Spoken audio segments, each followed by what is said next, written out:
Hi, this is Dina for Splitcoaststampers. In this tutorial, I'd like to share the method that I use for adding dimension to stamped images without adding layers. I've colored up a digital stamp image, and the first thing that I want to do is determine which portions of the image might project or be raised up if the object were three-dimensional and sitting in front of me. So I'm looking maybe for corners that might turn up, tips of leaves that might be sticking out, maybe petals that would be raised or rounded, and objects that are overlapping another object. And I'm just using my craft knife to cut around a section of each of these areas. When you make your cuts, there are a few things that you need to remember as you're working. First, you don't want to make your cuts too close together. It's best to leave about 1/4 of an inch between each cut, and that keeps each area intact and gives enough room for glue around each section on the back when you get to the point that you're layering it onto your card. That also keeps you from completely cutting sections away. For example, ask me how I know, you wouldn't want to cut around the end of a leaf and then cut around the petal that's on top of it and cut the leaf out completely. So be sure to leave a space between your cuts as you go. As I'm cutting around the leaf edges, you'll notice that I'm not cutting around the entire outline.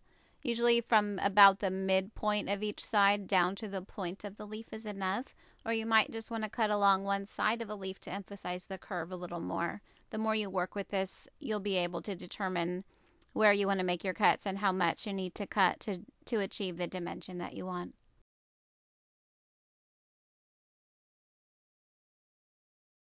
On the flower petals, just choose a few to accent the shape of the flower and the dimension that you want to create there. I also cut along the top edge of the flower so I can lift it up off the note and create a little more dimension and layering there.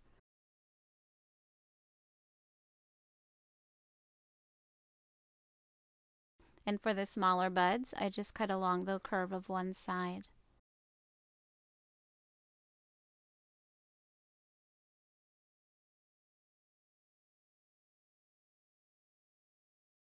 For the next step, you'll need a foam mat and a rounded tool. I'm using a ball stylus here, but I most often use the wooden end because it produces a really nice curve instead of a line on my paper.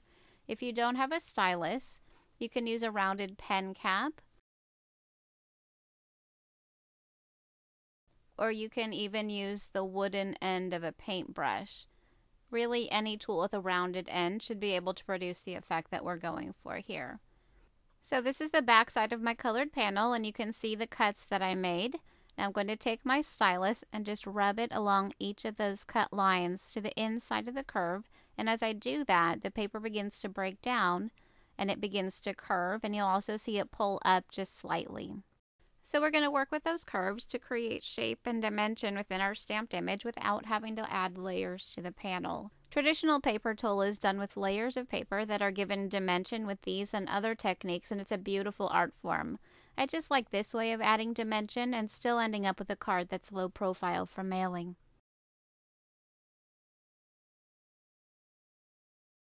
When I ran my stylus along the curves on the back side of the paper, it caused the paper to curve up. So from this side, those edges are now below the surface. So to pull them up, I'm going to run my stylus down the line of each leaf.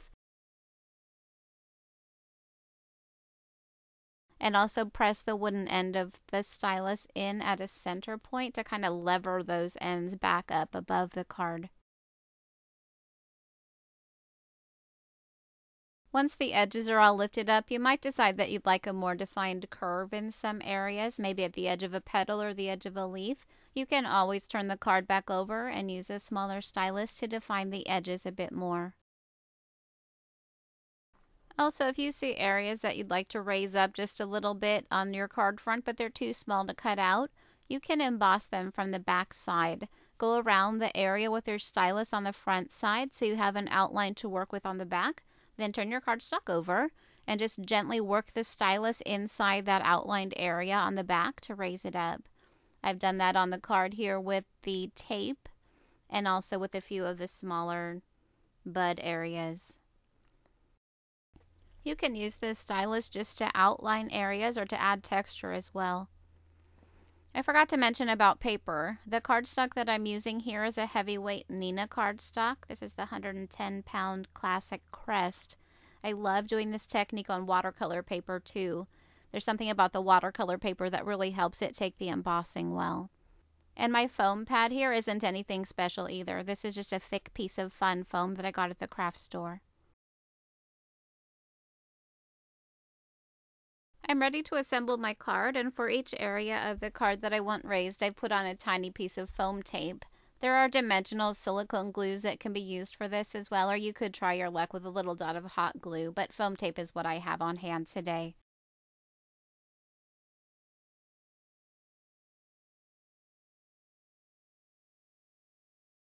I'm going to use tacky glue to adhere my card to the base, and this is a really important step because part of what creates this great dimension on the card is a really clear definition between the areas that are raised and the areas that are not raised.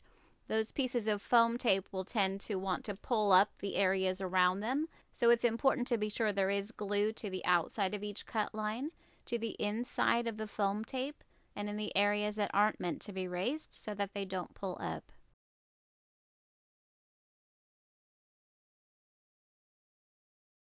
And when you layer the panel onto the card, be sure to press the foam tape down and then press around each raised area so the glue holds down to the base and you create those levels of dimension. If the corners of your leaves or petals or other dimensional areas have sunk down again, you can lift them up with the craft knife and shape them again as you like.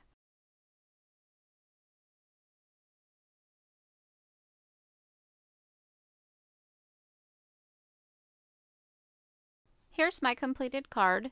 It might be difficult to see the dimension in this direct shot, but in an angled photo you can really see the effect of the technique. Here are a few other examples of cards that I've done using this technique. It's really fun and it doesn't take much to add an element of dimension to a colored image. Sometimes even one raised corner can make a really big difference. I hope you'll try this out, and I thank you so much for watching.